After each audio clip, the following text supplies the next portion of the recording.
My name is Lou Pemberton. I'm 36 years old. 20 years ago, my parents kicked me out of the house for getting pregnant in 10th grade. 16 years old. November rain, one suitcase. My mother pointing at the door, telling me I was dead to them. That same night, they signed papers erasing me from the family, me and any child I might ever have. I kept those papers. I kept everything. For 2 decades, I was invisible. They told everyone I'd moved abroad, built their spotless reputation on the grave of the daughter they threw away. Then last week, they showed up at my door, desperate, smiling, demanding to meet their grandson, a grandson they'd bragged about for months to 200 of their most powerful friends. They offered me $250,000. They had no idea that the grandson they'd been promising everyone didn't exist. And what they found instead would tear apart everything they'd spent 50 years building. Portland, Oregon, November 2004. I was 16, a sophomore at St. Catherine's Academy, and the youngest child of Richard and Diane Pemberton. On paper, we were the perfect family. My father owned a successful real estate law practice downtown, Pemberton and Associates, established 1987. My mother had been president of the Parent-Teacher Association for 4 consecutive years. We sat in the front pew at Lou Fellowship Church every Sunday, dressed in coordinated outfits my mother selected each Saturday night. But every family has its hierarchy, and I learned mine early. Will, my older brother, was 22 and in his 3rd year of dental school. He was the pride of the family, the son who would carry on the Myers name. Carolyn, 20, was studying to become a teacher, the beautiful daughter who never questioned anything. And then there was me. I was what my mother once called the surprise. Born when she was 34, 6 years after she thought she was done having children. I don't think she ever forgave me for disrupting her plans. The signs were subtle, but constant. Family photos displayed prominently in the living room somehow never included my school portraits. Dinner conversations revolved around Will's clinical rotations or Carolyn's student teaching placement. When I mentioned making the honor roll, my father would nod and say, "That's nice, Lou," before turning back to Will.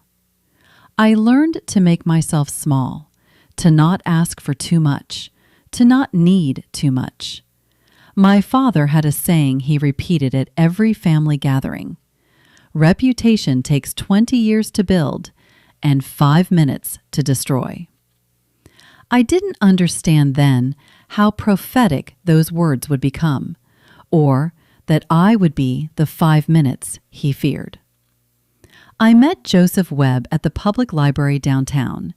It sounds unremarkable, but for me, the library was sanctuary, a place where no one compared me to my siblings or reminded me of expectations I could never meet. I went there 3 afternoons a week, ostensibly to study, really just to breathe. Joseph attended Jefferson High, the public school my parents would never acknowledge existed. He was 17, worked part-time at his uncle's auto repair shop, and had the kindest eyes I'd ever seen. He found me crying in the biography section one October afternoon after my mother had forgotten to pick me up from school for the 3rd time that month. "Hey," he said, sliding into the seat across from me, "you okay?" No one had asked me that in a very long time. We dated secretly for 2 months. He was gentle and patient and made me feel like I mattered, like I was someone worth remembering. October 28th, 2004. I'll never forget staring at that pregnancy test in the bathroom of a gas station 3 miles from my school. 2 pink lines. My hands wouldn't stop shaking. When I told Joseph, he didn't run. He didn't make excuses. He held my hands and said, "We'll figure this out together, Lou. You're not alone." I wanted to believe him. Part of me did. But I knew my parents. I knew what mattered to them. And I knew that when I told them, their first question wouldn't be, "Are you okay?" It would be, "What will people think?" I decided to tell them at Sunday dinner. I didn't know it would be the last meal I'd ever eat in that house. Sunday, November 14th, 2004, 7:32 p.m. The roast beef was overcooked. I remember that detail because I was staring at it, trying to find the courage to speak, while my father complained about a property dispute and my mother calculated which families would attend the church Christmas gala. I have something to tell you. The table went quiet. 4 faces turned toward me. My parents, Will, home for the weekend, Carolyn, visiting from college. I was 8 weeks pregnant, and I couldn't hide it much longer. "I'm pregnant." My mother's fork clattered against her plate. My father didn't move. "Who is the father?" His voice was ice. "Is it someone from St. Catherine's? Someone we know?" "His name is Joseph Webb.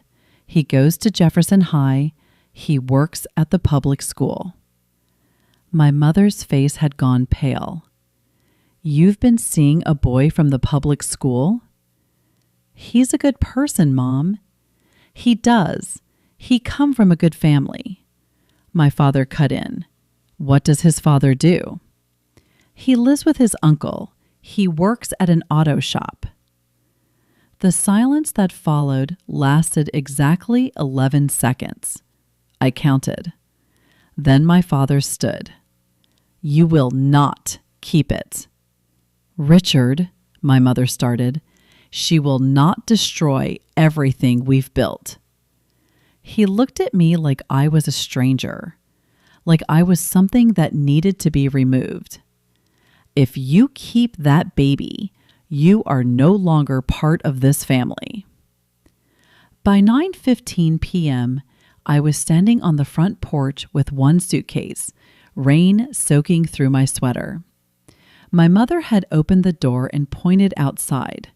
Not my father, my mother. Will and Caroline watched from the upstairs window. Neither of them came down. I called Joseph from a payphone at the gas station on Mulberry Street. My hands were shaking so badly I could barely dial. He picked up on the second ring. "Lou, what's wrong?" "They kicked me out." 20 minutes later, his uncle's truck pulled up to the gas station. Joseph jumped out before it fully stopped, wrapped me in his jacket, and held me while I sobbed against his chest. "I've got you," he said. "I've got you." We didn't have a plan. We had $300 between us, a truck with questionable brakes, and nowhere to go. That's when Margaret Leidner saved my life. She was our neighbor, 3 houses down from the Pemberton residence, 62 years old, retired school teacher, the only person on our street who didn't treat my father like he owned the neighborhood. She'd seen me standing in the rain from her window. She'd watched long enough to understand. "You can stay with me," she said, when I knocked on her door at nearly 10 o'clock at night. "As long as you need, 2 weeks." That's how long we stayed in Mrs. Leidner's guest room before Joseph found us a studio apartment in Seattle. $425 a month, above a laundromat that smelled like bleach and secondhand hope. My parents had their lawyer draw up papers the night they threw me out. I know because my father mailed me a copy 3 days later. certified mail, signature required. Like I was a business transaction. The document stated that Lou Elizabeth Pemberton forfeited all inheritance rights, and the Pemberton family bore no legal or moral obligation to her or any child born to her.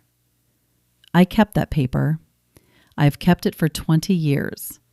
Barbara Lou Myers Webb was born on July 6, 2005, at Harborview Medical Center in Seattle. 7 pounds, 4 ounces, 10 fingers, 10 toes. Her father's brown eyes and my stubborn chin. She came into the world screaming, and I thought, good, scream.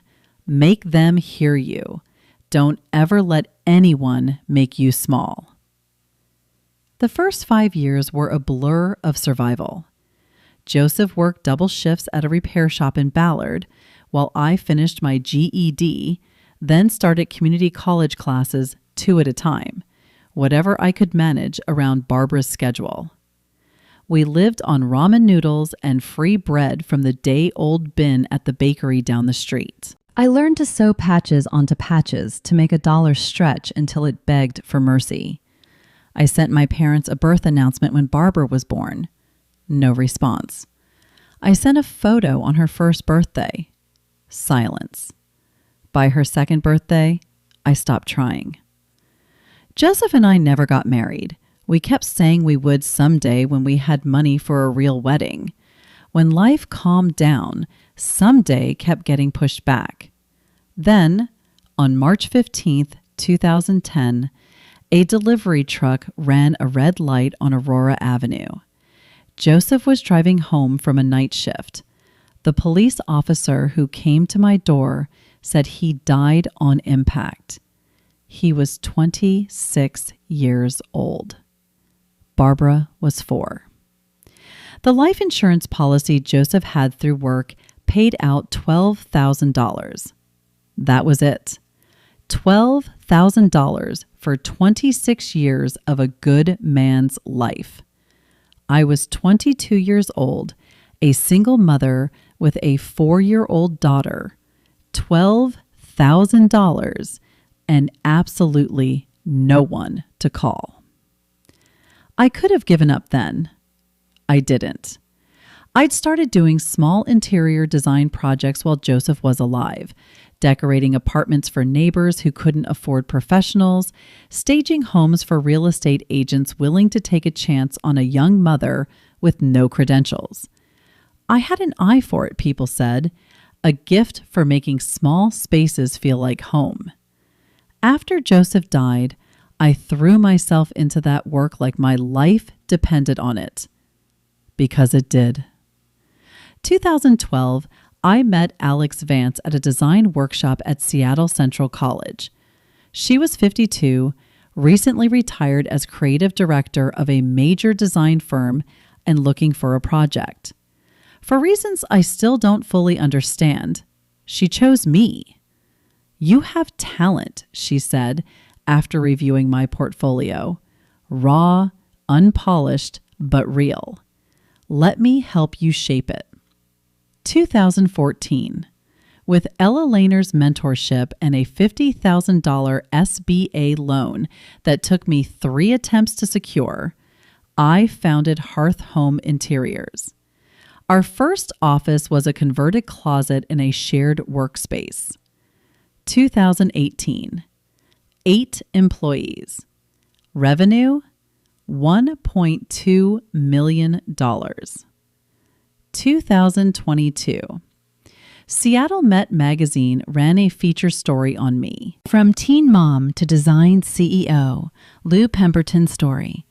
The journalist spent 3 days interviewing me about my journey. The pregnancy at 16, being cut off from my family, losing Joseph, building a business from nothing. I told her everything except my parents' names. Not to protect them, to protect Barbara from anyone who might try to connect her to people who never wanted her to exist. 2024, 22 employees, revenue $4.2 million, a corner office overlooking Capitol Hill.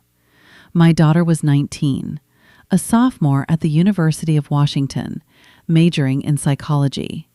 She was brilliant and fierce, and everything I'd hoped she would become. 20 years, no contact from the Pemberton family until last week. Tuesday, November 5th, 2024, 6:47 p.m. I'd just gotten home from a client meeting, a tech executive renovating her Mercer Island waterfront property, a contract worth $800,000. My mind was still running through fabric samples and lighting options when I turned onto my street and saw the car, a black Mercedes-Benz S-Class Oregon plates. My heart stopped.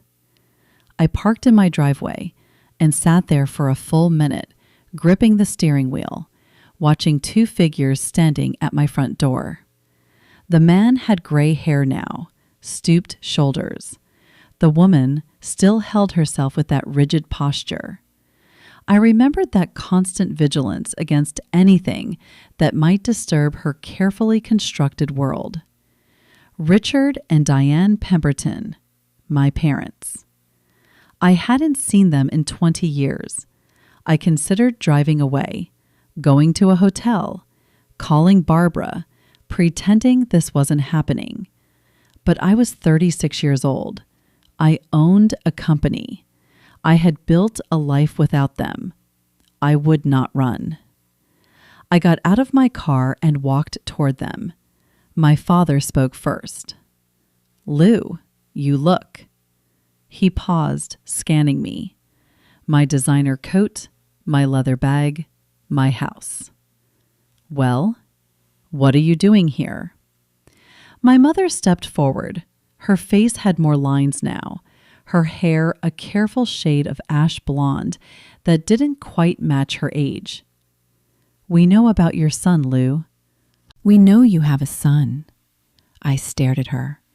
"We'd like to meet him," my father added. "We'd like to reconnect as a family." The absurdity of it nearly made me laugh. 20 years of silence, 20 years of pretending I didn't exist. And now they were standing on my porch, asking to meet a grandson they'd never bothered to know. A grandson who didn't exist. I let them into my house. I still don't know why. Maybe I needed to hear what 20 years of silence had led to. My father sat in my living room like he was evaluating a property for purchase, assessing the hardwood floors, the custom built-in shelves, the original artwork on the walls. My mother perched on the edge of my sofa, hands folded, spine straight. "Your anniversary," I said. "That's why you're here. 50 years. My father almost smiled. "November 15th. We're hosting a celebration at the Heathman Hotel. 200 guests. The mayor will be there, Pastor Harrison, the Rotary Club board." "What does that have to do with me?" My mother exchanged a glance with my father. "There have been questions, Lou, about you, about what happened 20 years ago. People talk," my father added. "Some people remember that we had a third child. They've asked where you are. What happened to you? We've always said you moved away, went abroad, but lately questions have become more persistent. So, you need me to make an appearance. Show everyone that the Pemberton family is whole and happy. We need your son." My mother's voice was firm. "We've told people about him, about our grandson. He should be there, representing the next generation of the Pemberton family." The room went very still. "Who told you I have a son?" "We read that article." My father waved his hand dismissively. "The magazine piece. It mentioned your child, your successful business. You've done better than we expected." Better than we expected. As if I'd been graded. As if my entire life was a test I might have failed. "And if I refuse," my father's jaw tightened. "Let's not make this difficult, Lou."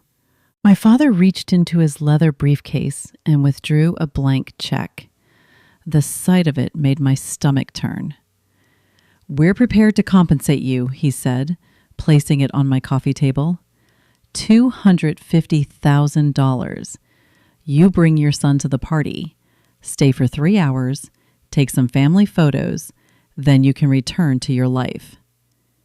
I looked at the check, then at my mother, who was nodding, as if this were the most reasonable proposition in the world. $250,000, I repeated. Is that what 20 years of silence costs? We're also prepared to reinstate you in the family trust. My mother leaned forward, her voice dropping to a conspiratorial whisper.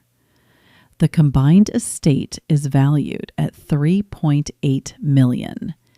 You would have an equal share with Will and Carolyn. I thought about that studio apartment above the laundromat. The nights I'd worked double shifts while Barbara slept in a playpen behind the counter of a coffee shop because I couldn't afford childcare. The years I'd spent building something from nothing while they sat in their Portland mansion pretending I'd never existed. And if I say no? My father's expression hardened. We would prefer not to involve your son directly, Lou, but if necessary, we can reach out to him ourselves, explain the situation, help him understand his family history. It was a threat, subtle but unmistakable. You want to contact my child, I said slowly, and tell them your version of what happened? We want to be a family again. My mother spread her hands, the picture of reasonableness. Isn't that what you've always wanted? I was about to answer when I heard footsteps on the stairs, and everything changed. Mom, is everything okay? I heard voices.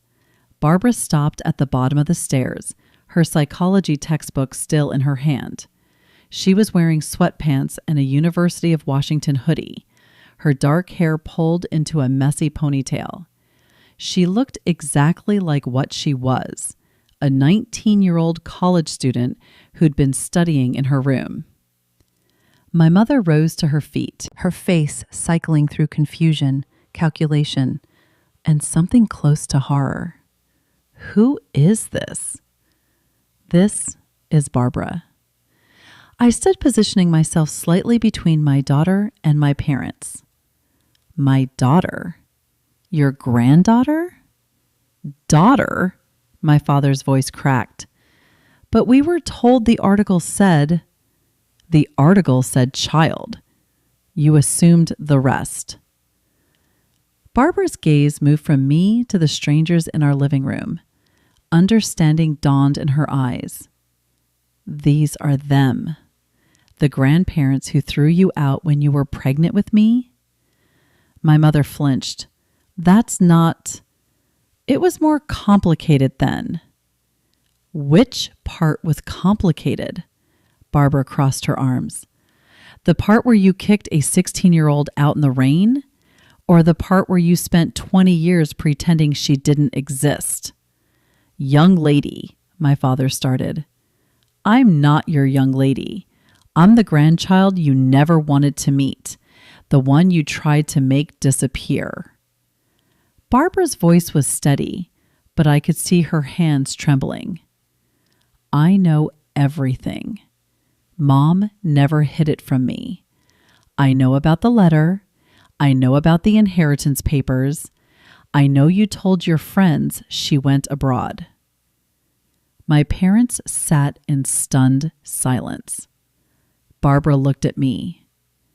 They came here for a grandson, didn't they? Someone they could show off? Yes. She turned back to them with a cold smile. Surprise! My father recovered faster than my mother. I watched him recalibrate, the lawyer in him assessing this new variable. A granddaughter, he said carefully. That works. We can adjust the narrative. Barbara can come to the party as... As what? Barbara cut in. The secret granddaughter you've been hiding for 19 years.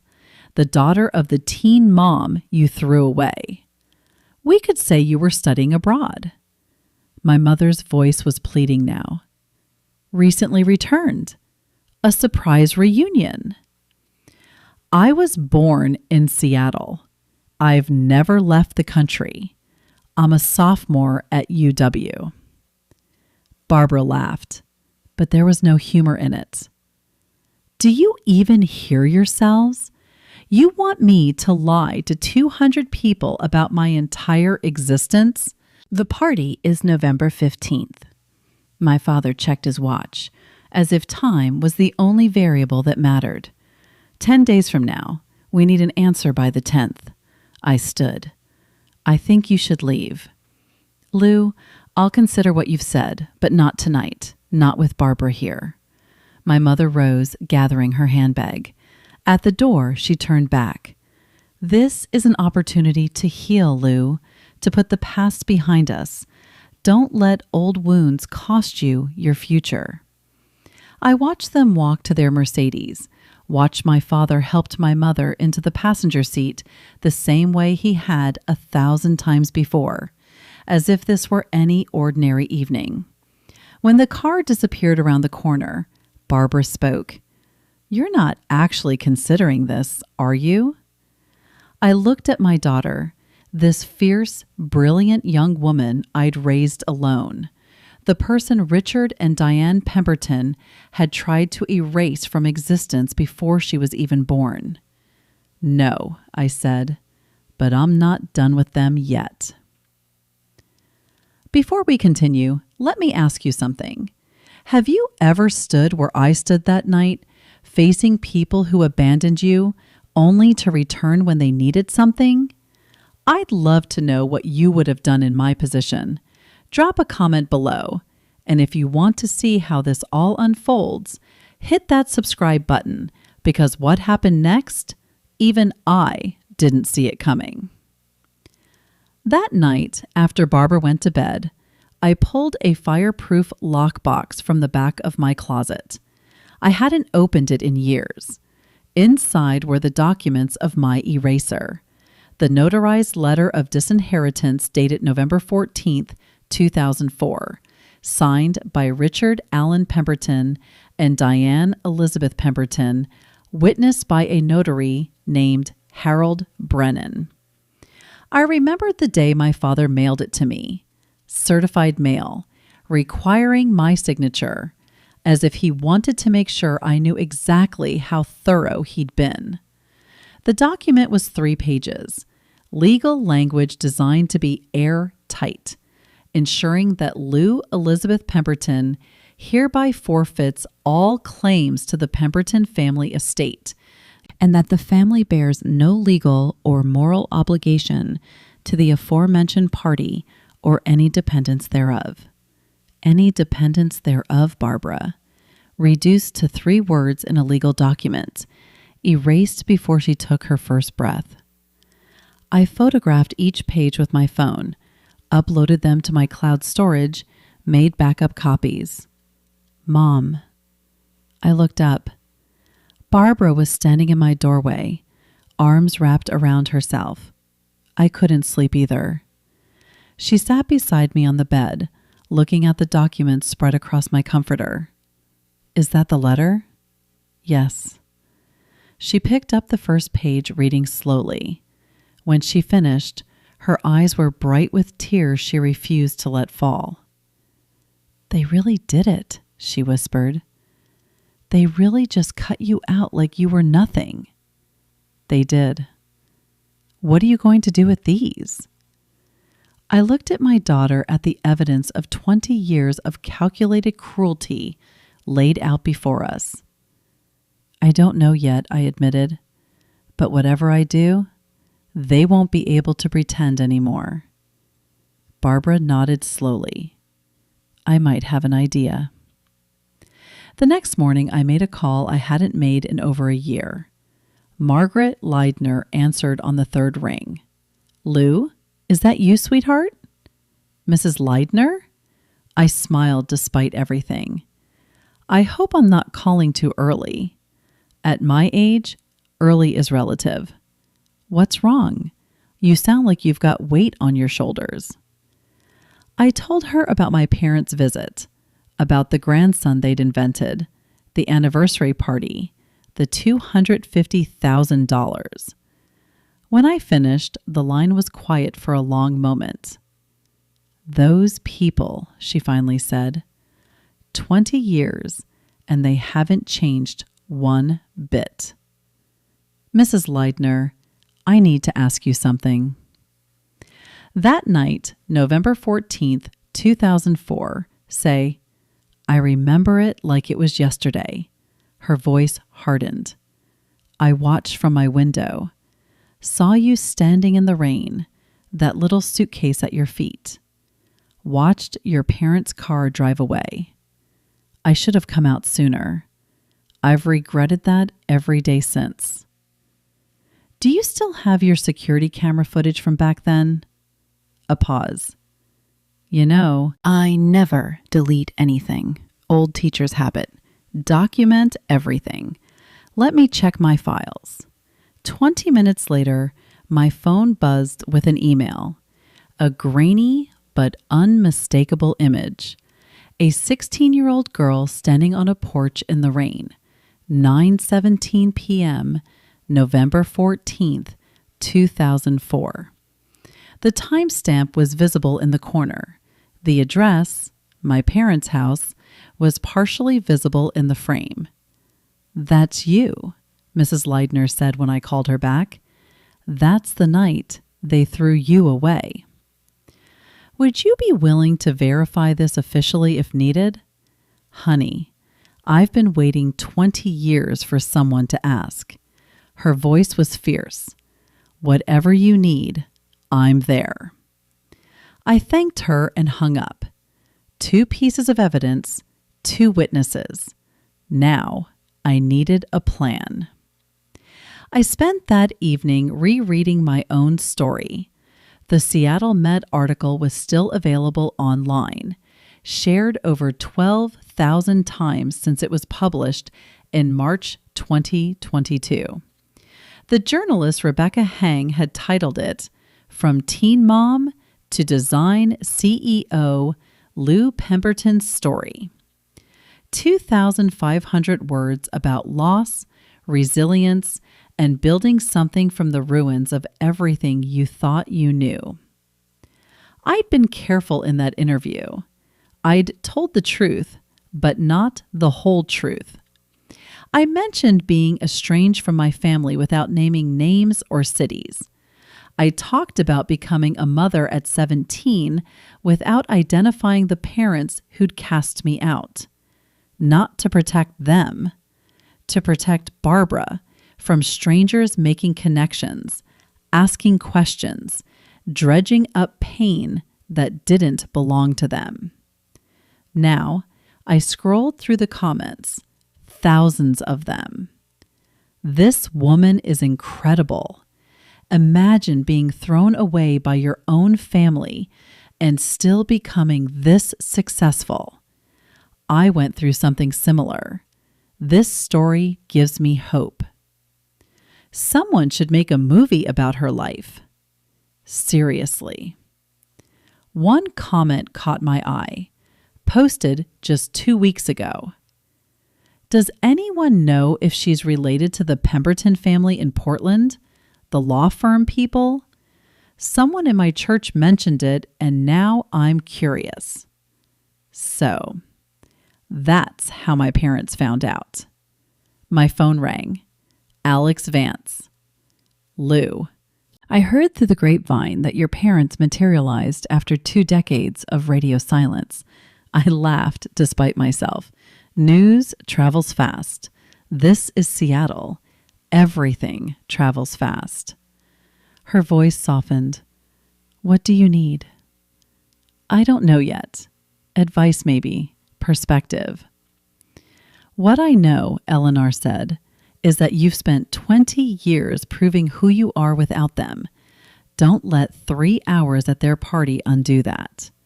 She was right, but I was already thinking bigger than 3 hours.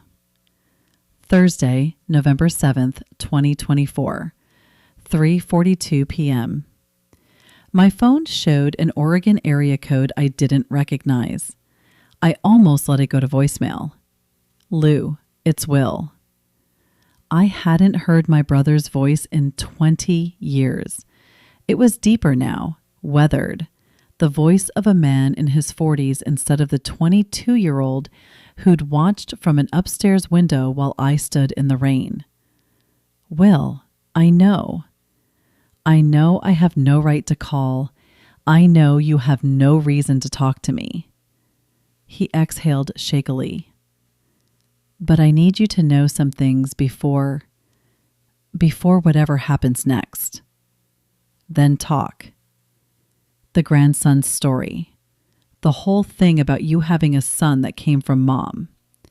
She read the Seattle Met article 2 years ago, but didn't read it carefully. Just saw a child and successful business and constructed this whole narrative about you having a boy who was some kind of entrepreneur. She invented a grandson. She told her church friends, her Rotary friends, built an entire story about this brilliant young man continuing the Pemberton legacy. Will's voice cracked. Dad went along with it. They've been dining out on your imaginary son for months. I closed my eyes. Even now, even after everything, my parents' capacity for delusion still stunned me. Why are you telling me this? Because I was a coward. Lou, 20 years ago, I should have come downstairs. I should have said something. I should have... He stopped, breathing hard. Caroline and I have talked about it for years. We were wrong. We've always been wrong. And now I want to make it right. Whatever that looks like. Will paused. The anniversary party. Caroline and I will be there. If you decide to come, you won't be alone. I didn't know what to say to that. Will talked for another hour. He told me about the unwritten rules of being a Myers child, the expectations, the constant performance, the way our parents wielded approval like a weapon, granting it to those who complied and withdrawing it from anyone who stepped out of line. Caroline has 2 kids, he said, 8 and 11. She's terrified of them growing up the way we did, walking on eggshells, never knowing if they're good enough. Why didn't you ever reach out in 20 years? Long pause. I almost did, 5 years ago. I had your number, found it through the business website, dialed it at least a dozen times. His voice dropped. And every time, I hung up before it connected, because I knew that if I talked to you, I'd have to admit what I let happen, and I wasn't ready. What changed? Seeing them show up at your door demanding a grandson that doesn't exist? Watching them try to buy you like you're a prop for their anniversary photo? Will exhaled. It made me realize if I don't say something now, I never will, and I'll spend the rest of my life knowing I failed you twice. I thought about the brother I remembered, the one who played board games with me when our parents were at their charity galas, the one who taught me to ride a bike in the backyard.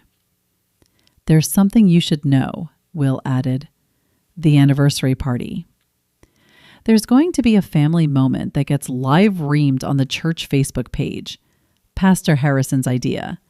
A show of unity for the congregation. A live stream. 200 witnesses in person. And who knew how many more watching online. Thank you for telling me, Will. What are you going to do? I'm not sure yet, but I'm starting to see it clearly. Friday, November 8th, 2024, 10:14 a.m. My father called directly this time. No preamble. Lou, we're running out of time. The party is in 1 week. $250,000, full reinstatement in the family trust. Final offer. I've been talking to Will. Silence. He told me about the grandson story you've been telling people, the one you made up based on an article you didn't bother to read carefully. That's not. We may have embellished slightly. You invented an entire person. You've been telling your friends about your successful grandson for months, a grandson that doesn't exist. Lou. My father's voice hardened. I don't appreciate your tone. After everything we're offering. What exactly are you offering? Money to make me perform for your friends? A spot in a trust you used to erase me? I kept my voice calm, steady. You're not offering me anything. You're trying to buy your way out of a lie you created. You have no right to judge us.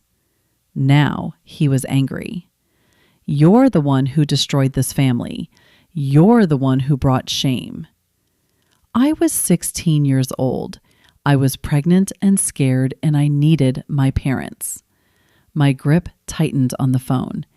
And you threw me out like garbage and spent 20 years pretending I died. If you don't come to this party, Lou, you will never have another opportunity to be part of this family. You said that 20 years ago, and you know what? I built a better life without you than I ever would have had with you. We'll see about that. He hung up. I sat in my office, heart pounding, mind racing. 1 week, 200 guests, 1 live stream. It was time to stop letting them control the narrative. That evening, I sat at my dining table with Barbara and Alex. They want a performance, Eleanor said, swirling her wine. They want you to show up, smile for the cameras, validate 20 years of lies. They want to use you, Barbara added, the same way they've always used you. As something to manage, not someone to love. I looked at both of them, my mentor, my daughter, the family I'd built for myself. I'm going to that party. Barbara's head snapped up. Mom, not to give them what they want, to give myself what I need. I pulled out my phone, showing them the photos of the disinheritance letter, Mrs. Leidner's security footage, the Seattle Met article. They've spent 20 years controlling my story, telling people I went abroad, inventing a grandson, making me disappear. And you want to undisappear? Eleanor said slowly. I want to tell the truth in front of everyone who matters to them, on their stage, at their party, during their precious live stream. I took a breath. Not to humiliate them, but to stop letting them pretend I don't exist. I'm coming with you. Barbara's voice was firm. They need to see who I really am, not their imaginary grandson, me. I reached for her hand. Are you sure? This could be... I've spent my whole life knowing that my grandparents chose their reputation over my existence. I'm sure.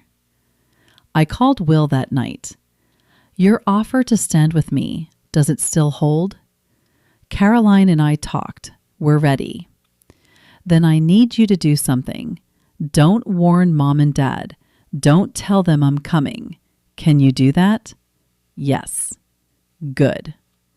I looked out at the Seattle skyline, at the life I'd built from nothing, because in 1 week, we're going to show them what family actually means.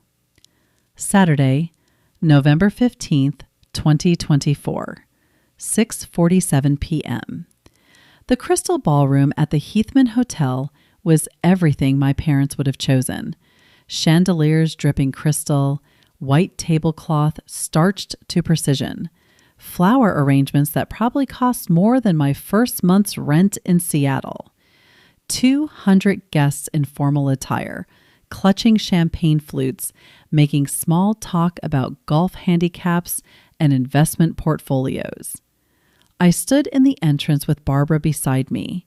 She wore a navy blue dress, simple and elegant. I'd chosen black, professional, understated, impossible to ignore. "You okay?" she whispered. "I'm about to crash my parents' 50th anniversary party to tell 200 people they've been lying for 20 years. I squeezed her hand. "I'm terrified." "That's not what I asked." I looked at her, this incredible young woman who'd grown up knowing her grandparents had tried to erase her, who'd built her own strength from that knowledge instead of letting it break her. "Yeah," I said, "I'm okay." We walked in. The room was arranged around a raised platform at the far end where my parents would give their speeches. A camera crew was setting up the live stream for Lou Fellowship Church. I could see the Facebook Live indicator already blinking.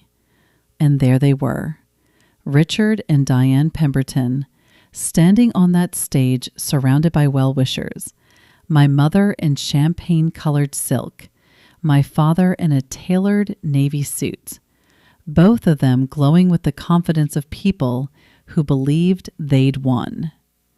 They hadn't noticed us yet.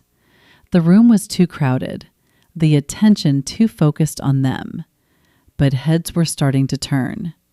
Someone near the door whispered, "Is that someone else?"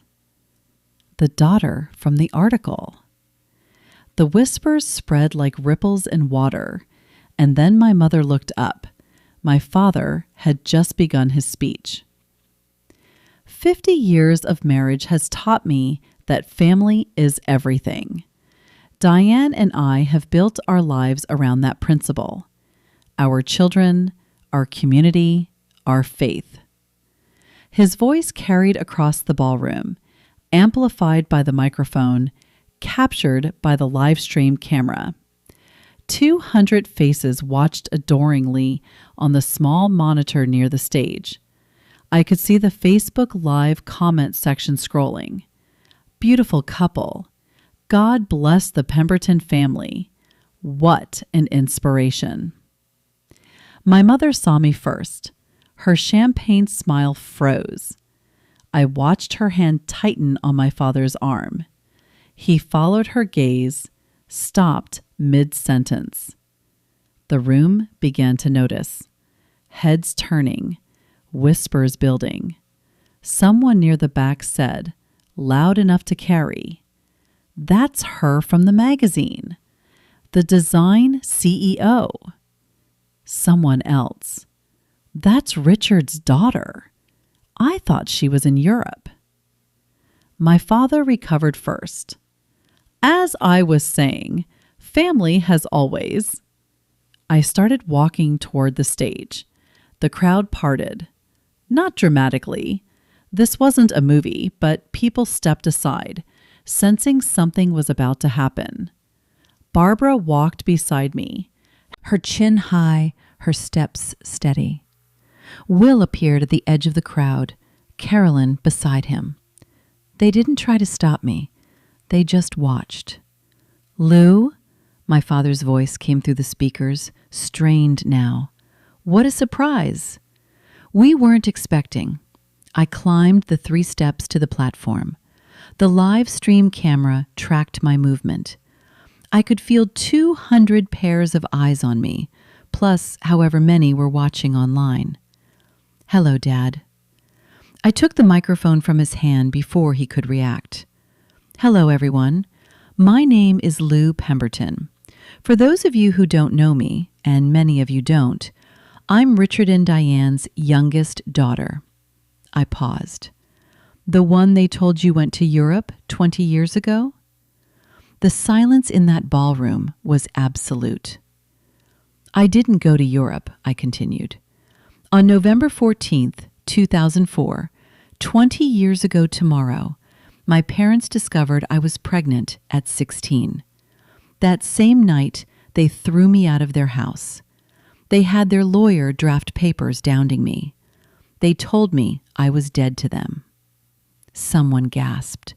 The live stream comments were exploding. I could see them scrolling faster than anyone could read. They told everyone I'd gone abroad. For 20 years, they pretended I didn't exist. I reached into my bag and pulled out the notarized letter. This is the document my father mailed me 3 days after throwing me out. It states that I forfeit all inheritance rights and that the Pemberton family has no obligation to me or, I quote, any dependents thereof. I held it up to the camera, close enough to read. Those dependent? That's my daughter Barbara. I gestured to where she stood at the edge of the stage. Your granddaughter, who you've never met. The grandson you've been telling your friends about for months doesn't exist. You invented him based on a magazine article you didn't read carefully. My father grabbed for the microphone. Lou, this isn't the place. When is the place, Dad? I held the mic out of his reach. When is the right time to tell the truth? You came to my house last week, offering me $250,000 to parade a fictional grandson at this party. $250,000 to make your lie look real. I turned to the crowd, to the camera, to the 200 witnesses and the thousands watching online. I didn't come here for money. I came here because I'm done being erased. Pastor Harrison stepped forward. Richard, is this true? My father couldn't answer. My mother started crying. I'd only seen Diane Pemberton cry once in my entire childhood at her own mother's funeral. Now, tears streamed down her face, ruining the careful makeup she'd spent hours perfecting. Richard, Pastor Harrison's voice was firm. I asked you a question. Is what your daughter is saying true? The room held its breath. My father looked at the crowd, the mayor, the Rotary Club board members, the church elders who had respected him for decades. I watched him calculate, search for an angle, try to find words that would spin this into something acceptable. He couldn't find them. It was a difficult time, he finally said. We made decisions that you threw me out because I was pregnant. My voice stayed calm because your reputation mattered more than your child. Will stepped onto the stage, then Carolyn. They stood beside me, not touching, but present. She's telling the truth, Will said, his voice carrying through the room. Carolyn and I were there that night. We watched from the window while our parents put our 16-year-old sister out in the rain. We never said anything. That was our failure. The whispers became a roar. I could see people pulling out phones, texting, recording. The mayor, Harold Simmons, was already moving toward the exit. Mrs. Leidner, I said, pointing to a gay-haired woman in the back row who had flown in from Portland that morning. Our neighbor from 20 years ago. She saw everything. She has photos, timestamps. Maggie Leidner stood, her chin lifted. I watched that child stand in the rain for 10 minutes before she walked away. I gave her a place to sleep. The Pemberton family never once asked where she went. The live stream comments exploded. This is insane. Those poor girls. Someone called the news. Can you imagine standing where my parents stood in that moment? Everything they'd built, 50 years of reputation, the respect of their community, the image they'd polished so carefully, crumbling in 3 minutes of truth. Hit that like button if you think they deserved it, and keep watching, because what happened next surprised even me. I handed the microphone back to my father. He took it reflexively, like a man in shock. "I didn't come here to destroy you," I said quietly enough that only those on stage could hear. "I came here to stop being invisible." Then I turned back to the crowd and raised my voice. "I'm not asking for your pity. I don't need it. 20 years ago, I was thrown out with nothing. Today, I own a design company in Seattle with 22 employees and over $4 million in annual revenue. My daughter is a sophomore at the University of Washington. We built our lives without the Pemberton family's help." I looked directly at the camera. "I'm not here for revenge. I'm here because my parents tried to buy my silence last week. $250,000 to pretend their lies were true. I'm here because they deserve to face the consequences of what they did. Not in private, in front of the community they value more than their own children." Barbara climbed onto the stage and took my hand. "I'm Barbara," she said into the microphone. "The granddaughter they never wanted. I'm 19 years old. I've known my whole life that my grandparents chose their reputation over my mother, and by extension, over me." She looked at Richard and Diane. "You could have known me. You could have watched me grow up. You could have been at my birthday parties, my school plays, my high school graduation." Her voice cracked. "You chose not to. And now you don't get to pretend that was ever our fault." Barbara handed back the microphone and walked off the stage. I followed her. Behind us, the crystal ballroom erupted into chaos. At the ballroom door, I turned back one last time. "One more thing," my voice cut through the chaos. "I'm not going to sue you. I'm not going to contest the will or demand money.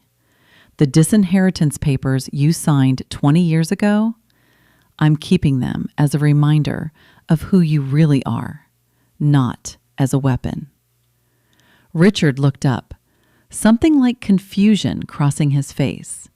He'd expected a battle, a lawsuit, demands. "But understand this.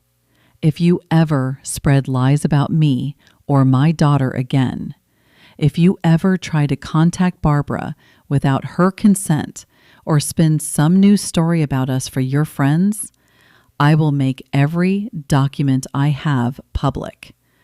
I have the disinheritance letter. I have time-stamped photos. I have witnesses." I nodded toward Mrs. Leidner. "And now I have 200 witnesses to this conversation." Eleanor Vance appeared at my elbow. "Ready?" "Yes."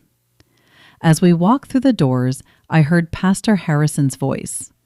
"Richard, Diane, I think we need to talk privately tonight." Barbara squeezed my hand as we stepped into the November evening. The air was cold and clean, and for the first time in 20 years, I felt like I could breathe. "Mom," her voice was small, "did we do the right thing?" I thought about 16-year-old Lou standing in the rain with a suitcase and a baby she hadn't planned for. I thought about all the years of building, surviving, fighting to become someone worth being. "We told the truth," I said. "We set a boundary. We let them face the consequences of their own choices." I pulled her into a hug. "That's not revenge. That's justice." "What happens now?" I looked up at the night sky. "Now we go home." The fallout began within hours. By midnight, the live stream clip had been shared 847 times. By morning, that number had tripled. Someone had titled it, "Woman Exposes Parents' 20-Year Lie at Their Anniversary Party," and uploaded it to YouTube, where it accumulated 40,000 views in the first 24 hours. 47 guests left the party within 30 minutes of my departure. I learned this from Will, who called me Sunday morning with a full report. Mayor Simmons walked out without saying goodbye to Dad. Mrs. Patterson from the church board followed him. The Hendersons, you remember them? They own the chain of auto dealerships. They actually apologized to me on their way out. Apologized for never asking where you were, for just accepting the story. Sunday afternoon, a short item appeared in the Portland Herald. Local attorney's anniversary gala ends in family revelation. The article was carefully neutral, but the comments section was not. I went to church with these people. I had no idea. Richard Pemberton drew up my will. What kind of man throws out his own child? Anyone who watched that live stream will never see that family the same way. By Monday, Richard had resigned his position as elder at Lou Fellowship Church. For personal reasons, the church bulletin stated, but everyone knew. By Wednesday, the Rotary Club board announced they would be reviewing membership criteria at their next meeting. Richard's name was specifically mentioned. And through it all, I was in Seattle answering emails from potential clients. 7 new inquiries came in that week. People who'd seen the Seattle Met article 2 years ago and had just connected it to the viral video. Some fallouts destroy, others clarify. Mine did both. The following Thursday, a reporter from Seattle Met called, Rebecca Huang, the same journalist who'd written my profile 2 years earlier. "Lou, I don't know if you've seen, but your video is everywhere. We'd love to do a follow-up piece." The CEO who confronted her past. "What do you think?" I thought about it. "Let me get back to you." Of course. Just know the response has been overwhelming. People are connecting with your story. A lot of them have similar experiences. She wasn't wrong. My company's general inbox was flooded with messages, not about design, about family, about being cut off, about spending years feeling invisible, and finally finding the courage to speak. Your video made me call my brother for the first time in 12 years. I'm a teen mom too. You gave me hope. Thank you for showing that success is the best response to people who tried to destroy you. Saturday, I flew to Seattle for Will and Caroline's first visit to my home in 20 years. We sat in my living room, the same room where our parents had tried to buy my silence 2 weeks earlier, and talked for 6 hours. Will told me about the years of guilt. Caroline cried when she met Barbara for the first time. Their children, my niece and nephew, ages 8 and 11, played in my backyard while the adults tried to rebuild something from the wreckage. "I'm sorry," Will said. "I know it's not enough." I know sorry doesn't cover 20 years. No, I agreed, it doesn't. But it's a start. Barbara watched from the doorway. This young woman who'd grown up without extended family, finally seeing what it might look like to have one. Imperfect, complicated, but real. 1 week after the party, my phone rang with an Oregon number. My mother, Lou. Her voice was smaller than I'd ever heard it. "I'm not calling to apologize. I don't know how to apologize for what we did." "Then why are you calling?" Long silence. "I watched the video, the live stream. I've watched it 11 times. Another pause. I keep looking at your face when you're talking, trying to see my daughter, the one I put out in the rain. I said nothing. Your father is, she trailed off. He's not doing well. The church, the Rotary, his colleagues, everyone is looking at him differently now. He doesn't know how to handle it. I didn't do this to punish him or you. I know that now. Her voice cracked. You did it because you had to stop pretending. You did it because we gave you no other choice. Why did you call, Mom? The longest silence yet. Because I wanted to hear your voice. Because I haven't heard it in 20 years. And I realized I might never hear it again. She was crying now because my granddaughter stood on that stage and told 200 people she'd spent her whole life knowing we didn't want her. And I couldn't breathe. I closed my eyes. I'm not ready to forgive you, I said. I might never be. But I'm not going to hang up on you either. That's more than I deserve. Yes, it is. We stayed on the line for another minute, not speaking. Then she said goodbye. She didn't ask for another chance. She didn't demand anything. Maybe that was progress. Or maybe it was just the first step of a very long road. Thanksgiving 2024. My dining table. The one I'd bought 3 years ago from an estate sale and refinished myself, seated 12. It had never been this full.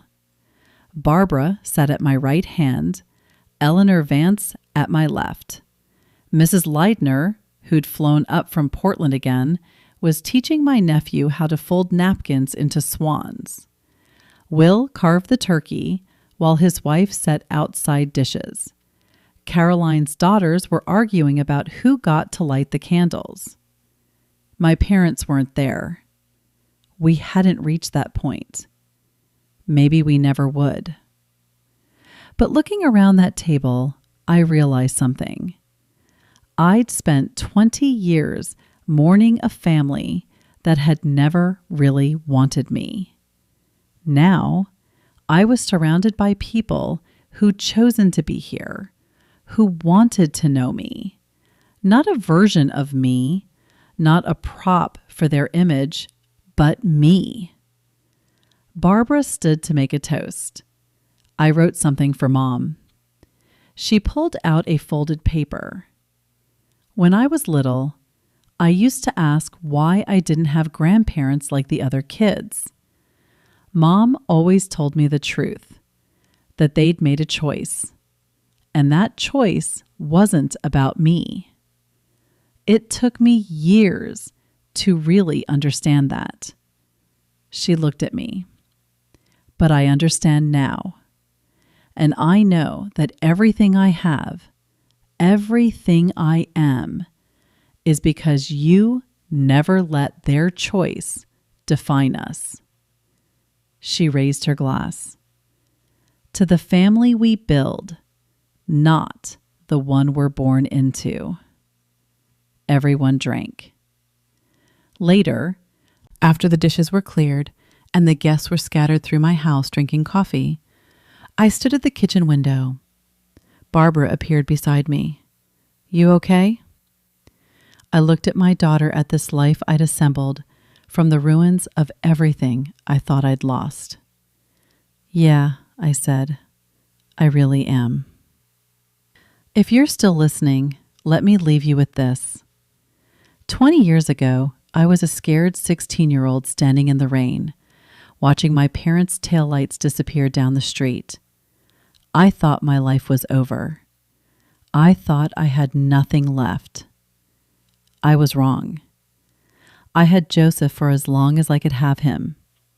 I had Mrs. Leidner, who opened her door when she didn't have to.